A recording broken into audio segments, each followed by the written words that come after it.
Welcome to the instructional video on how to paint the color code. With your kit, you should have two brushes, a small one and a medium brush. You should have your paints, and you'll notice the little color coded tabs or stickers on the sides of them.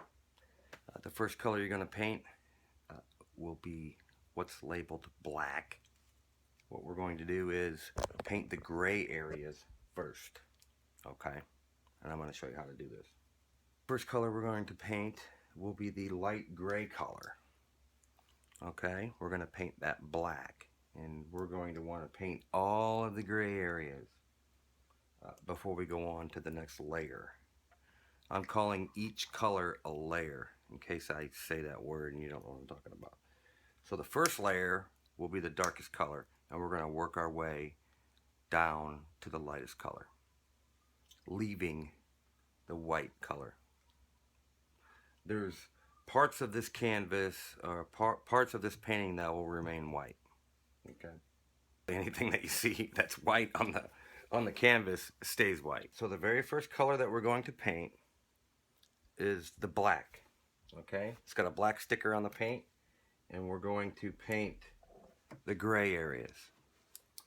Just to let you know ahead of time, the second layer will have the orange sticker on it, and we will paint what's colored orange on here.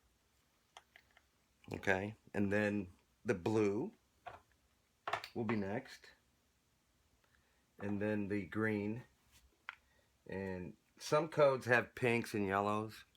Almost every color code kit has the black paint, the black sticker, the orange stickered paint, the blue, and the green stickered paint. Not all of them will have a pink or a yellow. Some of them do. So that's the order as it's followed. This is a color code of Albert Einstein. All right. Now what I got to do is, and what you have to do with your color code is the same thing I'm going to do, is I'm going to paint all of the gray areas black. So let's do that first, okay? Now what I'm going to do is I'll give you tips and things like that along the way, but when I'm doing this painting, I'm going to throw you on time lapse here and there, unless I have something to say. But for the most part, we basically just want to cover the gray areas with black paint. Okay, you may come across some areas like this. Okay, this gray area here we're going to be painting. If you look, you'll see there's a very thin line right here that is orange. That will be the next layer. It's not critical. You know, if you don't paint, or if you get a little paint over that orange and you can't see it and it doesn't get painted, it's really not that big a deal. I mean, you could technically, you could be as technical as you want to be, but it's not as crucial as you would think.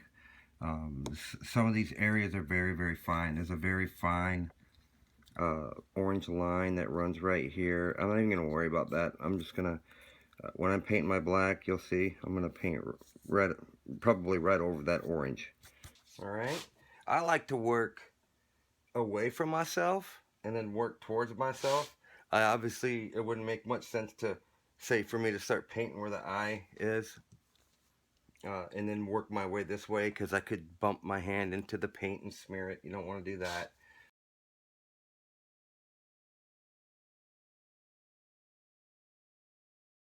What I did was I went through and outlined basically what I could, filled in some areas, you know, leaving large areas like this right here. I can fill that in with a bigger brush. There's no sense in painting the whole thing with a small brush. You can paint the small areas that need to be painted, and then hit the bigger areas with a bigger brush. It's just quicker.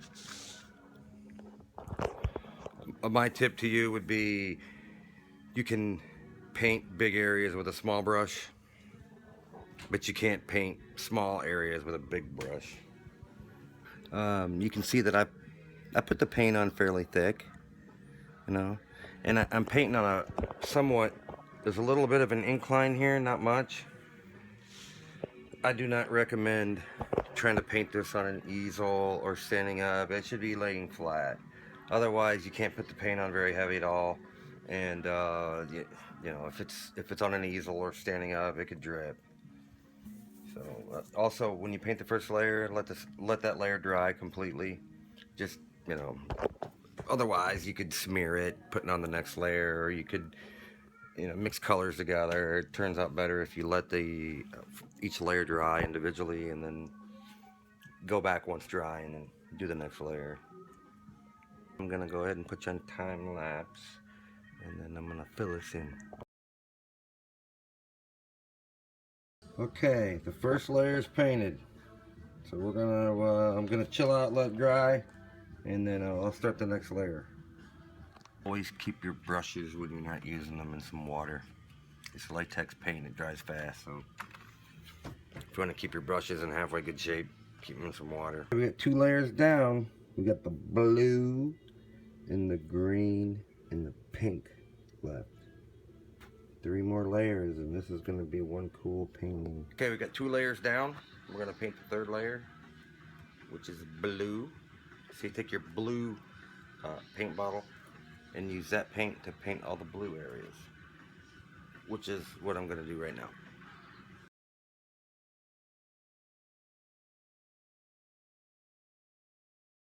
Okay, we got the 3rd layer painted.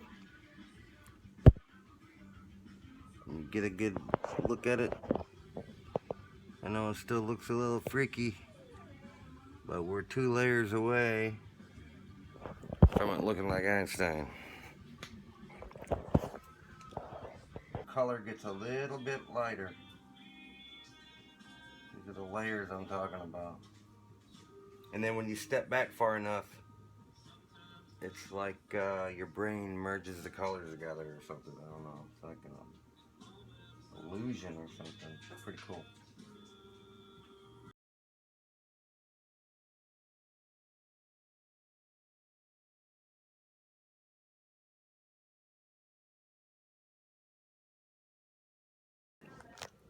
Alright. One more layer to go.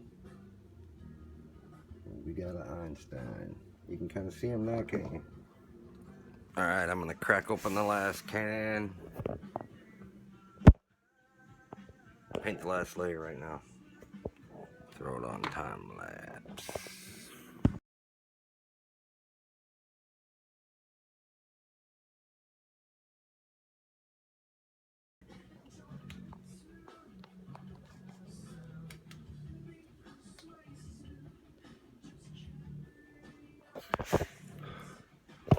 I know.